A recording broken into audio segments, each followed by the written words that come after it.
A cotton gin in Tennessee is facing a federal discrimination investigation after one of the supervisors there was caught on tape making really, really racist remarks. We have some of that tape for you. Let's take a quick look. You put a sign and say, white people only use the microwave. Nah, hell no.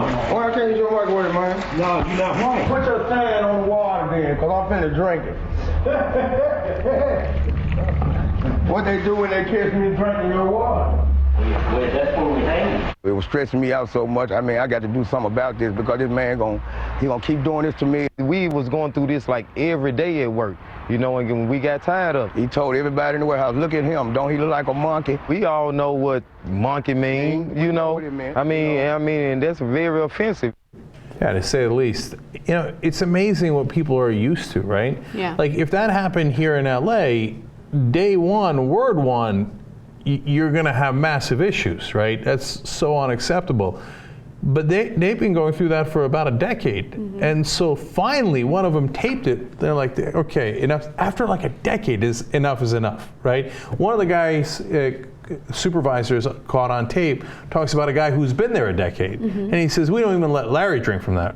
Like he's got his seniority, he's got this, but it doesn't matter because he's black. Yeah. Right? And you saw what he said there. He said, you know, we hang you if you drink from that fountain.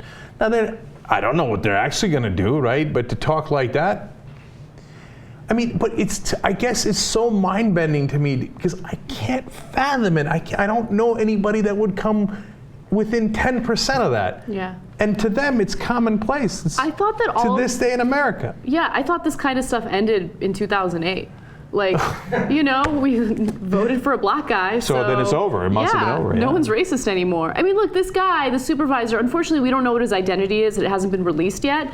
But he yearns for the Jim Crow era. He misses it. That's the culture that he grew in, and that's what he wants. And so, you know, when we talk about segregation, that was relatively recent in American history. That wasn't centuries ago. That was decades ago. And so a lot of people still hold the same, you know, racism and the same negative views of minorities. And so stuff like this should bring up a conversation, an open dialogue about what's really happening in the country. So yeah, we live on the West Coast. We live in Los Angeles. We're in our little liberal bubble where everyone is very, very accepting of one another. But in a lot of places in the country, that's not the case. He pulled his pants down in front of us, Harris explained, and told us to kiss his white tail.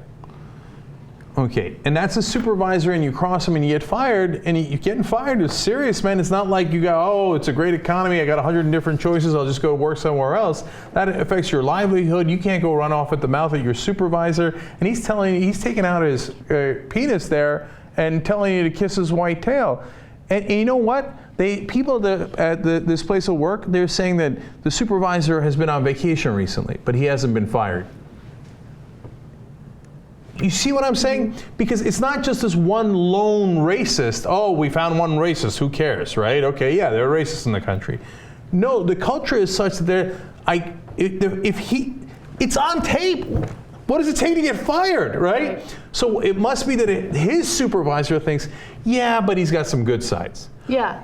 No. This is not a unclear issue. Like, oh, on the one hand and on the other hand, this is the most clear firing offense I've ever seen. And he's still on vacation. They're thinking about it. I know, it's amazing. That's the culture. And yet, why do black people still complain? What's the big deal? By the way, just because you haven't experienced it doesn't mean someone else hasn't experienced it. Just because you haven't done it doesn't mean that it doesn't happen. Right. You know, because a lot of people think like, well, I don't do that, so it's not that big a deal.